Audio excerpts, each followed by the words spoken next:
Hello again, and thank you for joining us today. Now, this story we've given a new beginning and a new end to. The middle's the same. It's the story about three madmen in a small sailboat. It actually happened in 1967, just near Skegness on the East Coast of England in the UK. Now, I've made a few notes and they've propped up the screen in front of me, so I'm just going to pop my eyes down and look at the notes of what I'm going to tell you. We've given it a new beginning, a new end. In actual fact, it's more likely two madmen and one poor innocent chap who'd never been sailing before in his life, but asked us to take him with us. We never saw him again. If you follow the story, you'll probably find out why. So the story is from It's Rum Life, Book 2, Boston, 1960 to 1970. And you can find it in that book, which is one of the 10 books you can download from the links on our website. Full details at the end of this story. So without more ado, let's move on to it. Hope you enjoy it. Ruth and I had been joint leaders of the first Boston Sea Scouts for a number of years, and gradually began to hand the reins to new blood. This gave us more time in the late 1960s to take on other recreational activities.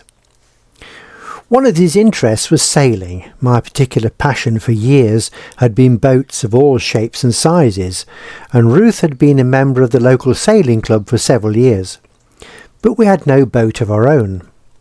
Then, in 1966, the chance came to buy our own boat. A friend told a friend that we were looking, and suddenly there she was, second hand, but only 5 years old, and little used. It was love at first sight for both of us. She was a Merlin Rocket racing dinghy, number 871. 14 feet of beautiful sleek timber, total varnish finish and elegant, with a hull like a pointed saucer and decks at each side that rolled down almost to the floor inside. It all happened so fast. It was only after the deal was done that we realised we had no room at our new house on the Woodside estate, and Bamboozle, as she was called, had to live at one of the garages where I worked, and gradually we would make space for her at home. We had many years of sheer unparalleled excitement with this boat, and in fact she is still with us now here in France in 2020. The memorable occasion I'm going to try and recreate was an outing to Chapel St Leonard's with our neighbour Peter. He was Ruth's immediate boss at the local hospital orthopaedic department just down the road from where we lived, and my partner in crime when it came to collect and restore old cars. I was now working as a general line salesman, the official work description that is, for South Lincolnshire for the Firestone Tyre and Rubber Company. A work acquaintance of mine through the garage trade was the local Texaco representative who lived on the coast. He told me on one occasion that he had never had the chance to sail on the sea. Peter and I aimed to rectify that, and on the first breezy day we all had free, Bamboozle was launched off the beach at Chapel Point. After getting through the low surf, and all three of us satisfactorily, if a trifle squashed on board our trusty two-person racing boat, we headed south down the coast to Skegness. At this point I must add that the North Sea here is grey and murky, cold and inhospitable.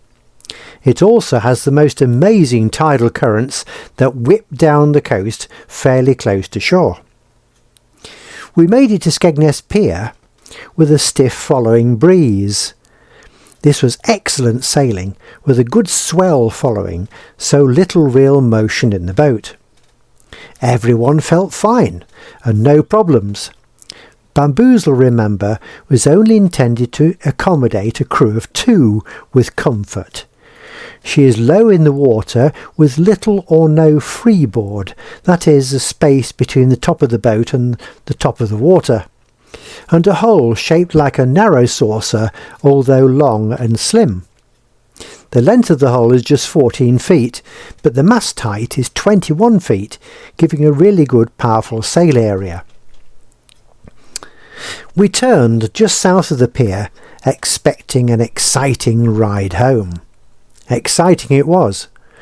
Peter, my experienced crew, who had his own mirror dinghy, so was well used to swift action. Now the situation was totally different, and we were fighting the wind, which was now right in our face.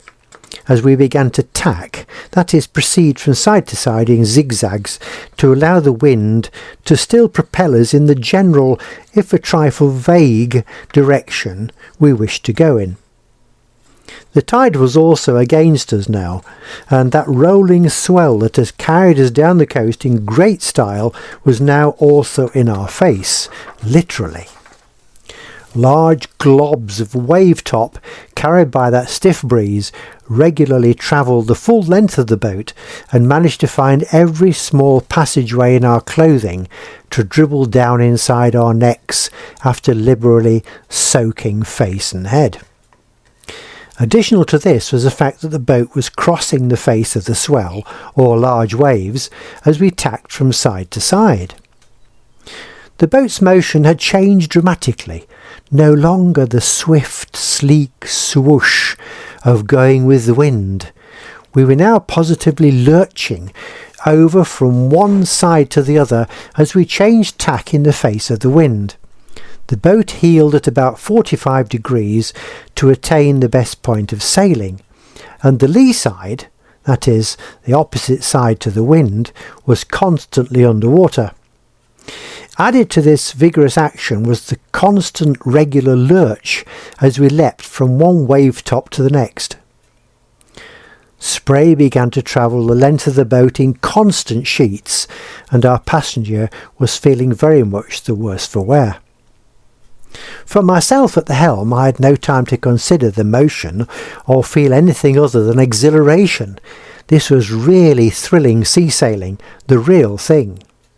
For Peter, my experienced crew who was in charge of the foresail and balancing our weight to keep the boat in best trim, his time was fully engrossed in concentration of his task and listening for my every instruction in change of direction. For our passenger, who had to simply hang on and watch all the activity, it was something different. This was his first experience of the vigour and excitement of the wind in your face and the sea pounding alongside at the level of your waist. We were moving quite fast now, as the wind had increased a little with the afternoon advancing. The motion became just too much for our passenger as we approached Jackson's Point, about halfway back to our starting point.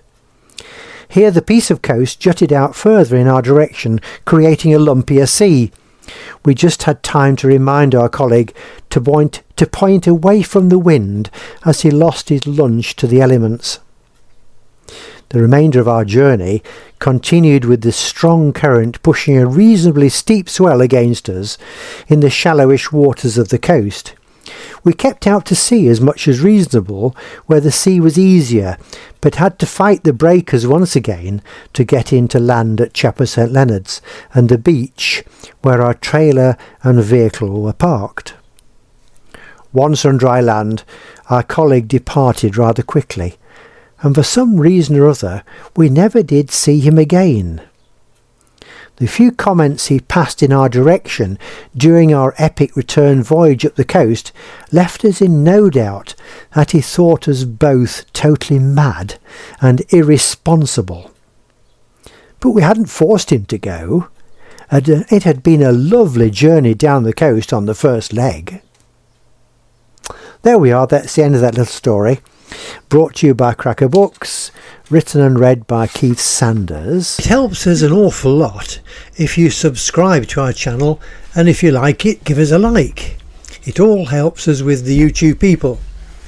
Now, if you want to look at all of the Cracker Books publications, you can find them on our website, which is www.crackerbooks.fr. That's easy to remember, isn't it? www.crackerbooks.fr, and all the publications are free to download.